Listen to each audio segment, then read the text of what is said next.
আসসালামু আলাইকুম। আমি বনানী ব্লগার। এই তো আরেকটা নতুন সকাল নিয়ে চলে আসলাম। সকালবেলা ঘুম থেকে উঠেই যখন আমি বারান্দায় এসে দাঁড়ালাম, তো অনেক বড় একটা কাক দেখতে পেলাম। তো এই ধরনের কাক এখন আর ওরকম একটা চোখে পড়ে না আমার। তো আজকে যেহেতু ক্যামেরায় চোখে পড়লো, তাই আমি আমার ক্যামেরায় বন্দি করে রাখলাম।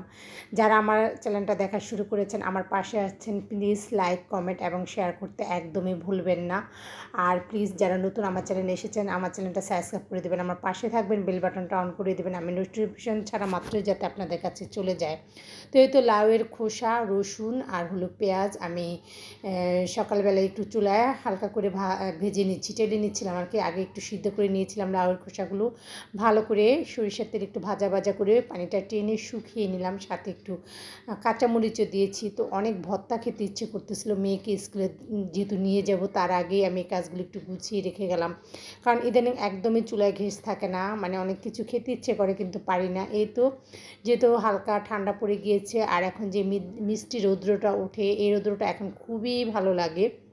তো ওই তো আমার মেয়ে দৌড়ে আসতেছে আমার কাছে, যেহেতু সে আমাকে বলেছিল একটু দাঁড়াতে, আমার সাথে কথা বলবে। তো ওই তো ওকে একটু সময় দিচ্ছিলাম, তো ওর সাথে কথা বলতেছিলাম। ও আঙুল দিয়ে দিয়ে ওর ফ্রেন্ডদের আমাকে দেখাচ্ছিল, যেহেতু ওর ক্লাসমেট যারা আছে তাদের সাথে একটু হাই হেলো করলাম। তারপরে আমার বাচ্চা আমার সাথে কথা বলতেছিল। তো আমি অনেকক্ষণ দাঁড়িয়েছিলাম। এই হালকা মিষ্টি রৌদ্রটা এত ভালো লাগে, এখন মনে হয় যে রোদের মধ্যে দাঁড়িয়ে থাকি। তো এই তো মেয়েকে স্কুলে দিয়ে আমি বাসায় চলে এসেছি। বাসায় এসে একটু ফ্রেশ হলাম। বাসায় এসে দেখে একদমই চুলায় ঘেঁষ নেই, কারণ দুই চুলার মধ্যে দুটো হাঁড়ি বসানো। আর এই দিকে আমি রাইস কুকারটা নামিয়ে রান্না বসিয়ে দিলাম, কারণ আমার তো রান্না করতে হবে। প্রথম তো একটু পেরেশানিতে পড়ে গিয়েছিলাম যে কীভাবে রান্না করব, দুপুরে খাবারের আয়োজনটা কিভাবে হবে। তারপর হঠাৎ করে মনে হলো যে আরে আমার তো একটা রাইস কুকার আছে, এটা নামিয়ে নিই। তো ওই যে লাউয়ের খোসা যেগুলো যে আগে আমি ভেজে রেখে গিয়েছিলাম, আর এখন লাউ দিয়ে আমি তরকারি রান্না করতেছি। তো আজকে এই প্রথম আমি রাইস কুকারে রান্না করতেছি। রাইস কুকার যেহেতু আমার আছে, আমি ওরকমভাবে ইউজ করি না, তো ভাবলাম যে আজকে রাইস কুকারে রান্না করে দেখি। অনেকটাই বিসমিল্লা বলে শুরু করে দিলাম। হাজব্যান্ডকে বললাম তুমি একটু খেয়াল রেখো, যেহেতু কখনও রাইস কুকারে আমি রান্না করিনি। তো মাশাআল্লাহ খুব অল্প সময়ে আমার লাউটা হয়ে গিয়েছে। আমি এখন একটু ধনেপাতা দিয়ে নামিয়ে নিব। তো কারেন্টে যেহেতু আজকে রান্নাটা হচ্ছে আর দমে হচ্ছে, তো রাইস কুকারটা আমার একদম কাজে লেগে গিয়েছে। মনে হচ্ছিল যে সত্যি এই জিনিসটা দিয়ে মানে ফেলার না, কারণ এই জিনিসটা আমি অনেক অনেক বছর আগে কিনেছি। তো আজকে এটা আমার কাজে লেগে গিয়েছে, যেহেতু শীতের মধ্যে ভাত গরম করে রাখার জন্য। আর এদিকে পেঁপে আলু ভালো করে কষিয়ে নিলাম। তো লাউটা যেহেতু হয়ে গিয়েছে, এটা বেড়ে রেখে নিয়েছি একদম। আর এদিকে ওর বাবা ইলিশ মাছ এনেছিল। ইলিশ মাছগুলো একটু ছোটো ছিল সাইজে, কিন্তু ডিম ছিল মাছগুলোর মধ্যে। আমি দুইটা ইলিশ মাছ নিয়ে ভালো করে ধুয়ে এখন পরিষ্কার করে নিচ্ছি, যেহেতু ইলিশ মাছ রান্না করব। তো আজকে রান্নাটা আমি কিভাবে রাইস কুকারে করতেছি সেটা আপনাদের সাথে শেয়ার করব, কারণ আমার জীবনে প্রথম কোনো অভিজ্ঞতা আজকে আপনাদের সাথে শেয়ার করতেছি। কিছু ইলিশ মাছ উঠিয়ে রাখলাম ভাজার জন্য। তো এটা কিভাবে ভাজবো এখন আমি নিজে জানি না, কারণ রাইস কুকারে ভাজা যাবে কি না এটা আমার কোনো আইডিয়া নেই। যদি পারি তাহলে অবশ্যই ভাজবো। তো ইলিশ মাছগুলো ভাজার জন্য উঠিয়ে নিয়েছি, আর এদিকে লাউ শাকগুলো ভিজিয়ে রাখলাম, যেহেতু শাক রান্না করা হবে। আর এই তো আমি এখন ইলিশ মাছগুলোর মধ্যে লবণ হলুদ মরিচ মেখে এখন এটা রেস্টে রেখে দেবো। আর এই দিকে আমার ইলিশ মাছের যেই আলুটা যেটা দিয়ে রান্না করবো, এটা কষানো হয়ে গিয়েছে। আর খুব সুন্দর রান্না হচ্ছে, মানে অল্প সময়ের মধ্যে, মানে এত ভালো লাগছিল যে আমি সত্যি মানে এরকম একটা আইডিয়া বের করে যে রান্না করতে পারবো। আর রাইস কুকার দিয়ে তো সবসময় রান্না হয়, কিন্তু আমি আজকে একদম প্রথম রান্না করতেছি। তো এই তো আমি মাছগুলো এখন দিয়ে দেবো।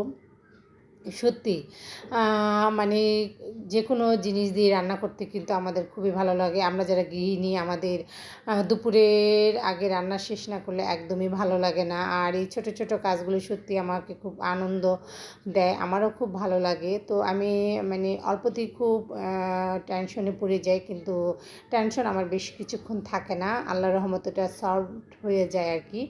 তো এই তো আলহামদুলিল্লাহ আমার একে একে রান্নাগুলো সব হয়ে যাচ্ছে, আর খুবই সুন্দর একটা স্মেল বের হয়েছিল। তরকারিটা যেহেতু হয়ে গিয়েছে, আমি কিছু কাঁচামরিচ আর ধনেপাতা দিয়ে তরকারিটা নামিয়ে ফেলবো। আর একদম চুলায় যেভাবে রান্না করি ঠিক ওভাবে আজকে রান্নাটা হয়েছে। তো এইভাবে রান্না করে আমি আমার হাজব্যান্ডকে বলতেছিলাম যে দেখো আমি একদম কম সময়ে রান্নাগুলো করে নিলাম, কারণ দেখা যায় যখন চুলায় গ্যাস থাকে না কিংবা কলে পানি থাকে না, তখন রান্নাঘরের কাজগুলো করতে অনেক কষ্ট হয়। আমরা যারা গৃহিণী আমরা বুঝি।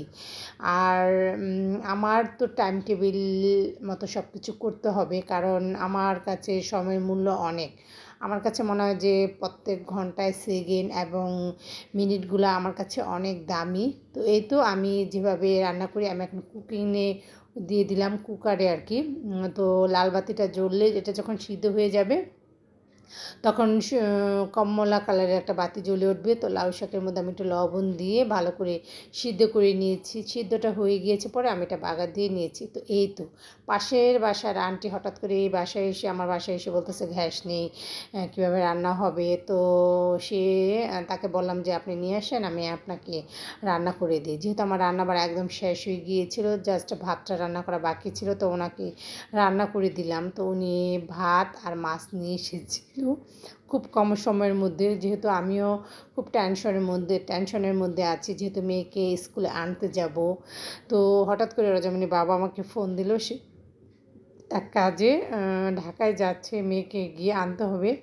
মেয়েকে স্কুল থেকে এনে ফ্রেশ হয়ে আমি চাপা শুটকিটা যেহেতু সকালে করে রেখেছিলাম, চাপা শুটকি আর শুকনো মরিচ তেলে রেখে গিয়েছিলাম, আর এটা আমি এখন সব কিছু একসাথে ব্লেন্ডারে দিয়ে দেবো, একটা ভর্তা তৈরি করব। এই ভর্তাটা সত্যি খেতে দারুণ। লাউয়ের খোসা, চাপা শুটকি, রসুন, পেঁয়াজ এবং শুকনো মরিচ দিয়ে ব্লেন্ডারে একসাথে একটা ভর্তা তৈরি করে নিয়েছি। আর ভর্তাটা খুবই লোভনীয় ছিল, গরম গরম ভাতের সাথে খেতে অসাধারণ লাগতেছিল।